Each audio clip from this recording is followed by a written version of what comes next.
Discurso de Volodymyr Zelensky, e nesse discurso ele defende o plano de paz da Ucrânia, que nós vimos agora há pouco o Américo Martins dizendo que deve ser apresentado amanhã na reunião entre ele e Luiz Inácio Lula da Silva. Ele também diz que o mundo tem uma chance agora de responsabilizar uma nação, a Rússia, e cuidar de uma que foi atacada, a Ucrânia. Disse também que uma invasão por um país hostil pode acontecer com qualquer país do mundo e que é necessário que os países, então, aprovem esse plano. E diz que o povo, Tainá, não tolera mais agressões. Fato. E essa é a tônica. A gente tem o Américo Martins porque ele trouxe informações super relevantes na abertura do Bastidores CNN. Américo, vem para cá para fazer um comentário sobre a tônica do discurso do Zelensky, que vai de encontro com o que você já adiantou de informação do que deve ser colocado na mesa de discussão entre Zelensky e o presidente Lula amanhã. Exatamente, Tainá. O presidente Zelensky pretende, assim como também fez na Assembleia da ONU, apresentar mais detalhes do seu plano de paz de 10 pontos para o presidente Lula e explicar por que esse plano de paz é importante para a Ucrânia e por que essas são as condições para se negociar com os russos. Um dos pontos que é chave ali naquela questão é se os russos topam retirar os seus soldados ou não. O Kremlin já disse que não, então o começo da conversa já é muito complicado.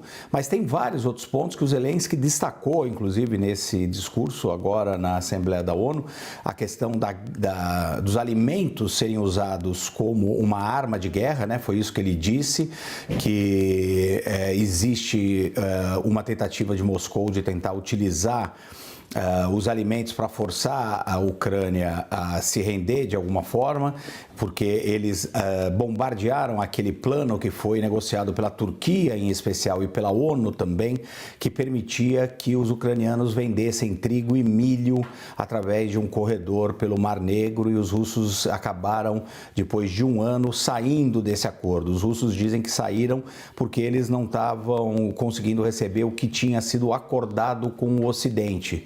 Mas, obviamente, o país agressor continua sendo a Rússia e ela que deveria honrar essa questão do corredor para exportação do trigo e do milho, que beneficiaria, inclusive, vários outros países menos desenvolvidos. Ele também condenou aí as ameaças óbvias da Rússia de usar armas nucleares, né? O presidente Putin e várias outras autoridades russas têm falado muito e muito frequentemente dessa questão de eventualmente usar armas nucleares contra a Ucrânia, especialmente caso estejam perto de perder a guerra. Mais recentemente diminuiu um pouco esse tipo de ameaça, né, dos russos. Houve uma manifestação muito forte de vários outros países contra isso, inclusive a própria declaração do G20, a reunião que acabou lá na Índia, a cúpula do G20 falava nisso, em que o G20 não tolerava nenhum tipo de ameaça usando armas nucleares.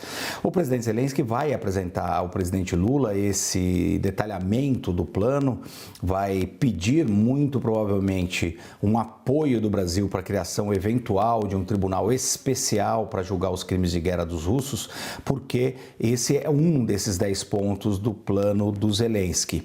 Muito difícil, na minha avaliação, que o presidente Lula se comprometa a um tipo de medida como esse. Provavelmente vai dizer que o Brasil precisa estudar a situação ou algo assim. Não acredito que essa reunião de amanhã saia com grandes definições, eventualmente, de apoio brasileiro. Embora, como a gente também deu aqui no comecinho do Bastidores, os ucranianos têm, neste momento, hoje, uma posição muito mais positiva com relação à reunião que vai acontecer amanhã lá em Nova York. O embaixador da Ucrânia no Brasil, Andriy Melnik, ele acabou de chegar a Brasília. Eu conversei com ele, ele adotou um tom muito apaziguador, muito tranquilo com relação ao Brasil, dizendo que o Brasil, inclusive, pode sim desempenhar aí um papel grande para tentar ajudar a Ucrânia a acabar com essa invasão da Rússia. Ele diz que o Brasil tem essas pretensões de ter mais responsabilidade global. A Ucrânia reconhece essa pretensão brasileira e ele diz que o Brasil tem todos os predicados para poder, de fato, ser um país com muito mais responsabilidades globais, ajudando aí a mudar um pouco a ordem mundial. E ele também levantou que o Brasil poderia participar eventualmente na reconstrução da Ucrânia, onde vai ser necessário muito investimento, porque a destruição de uma boa parte do território é muito acentuada, Tainá e Uribe. Américo, antes do encontro com Volodymyr Zelensky, Lula deve se reunir com Joe Biden amanhã. Você acredita que na conversa entre Lula e Joe Biden a guerra deve ser citada pelo presidente americano? Esse não é, como a gente já mostrou aqui, o tópico principal da conversa, porque os dois líderes vão querer lançar uma iniciativa global pelo trabalho decente, uma iniciativa global aí reconhecendo os perigos e os problemas que estão acontecendo no mercado de trabalho com a chegada de novas tecnologias, como, por exemplo, a inteligência artificial. Hoje o presidente, no seu discurso, falou inclusive da questão do emprego de pessoas que dependem de aplicativos, delivery, por exemplo, esse tipo de trabalho que vai precarizando ali o emprego. Então, esse é o foco principal, mas, obviamente, essa é uma reunião bilateral importante. O presidente já esteve com o presidente dos Estados Unidos, Joe Biden, foi a segunda visita do presidente brasileiro ao exterior. Ele foi à Argentina antes, né, numa reunião dos países da América Latina, depois ele foi a Washington, foi recebido na Casa Branca pelo presidente Joe Biden e, desde então, eles têm conversado, falaram em algumas outras oportunidades e o Itamaraty tem tentado uma outra reunião bilateral, inclusive até um pouco mais longa com o presidente Joe Biden. Isso vai acontecer amanhã. O principal foco é a questão do trabalho, mas obviamente são dois grandes líderes do hemisfério ocidental, vão conversar com certeza de outros temas também.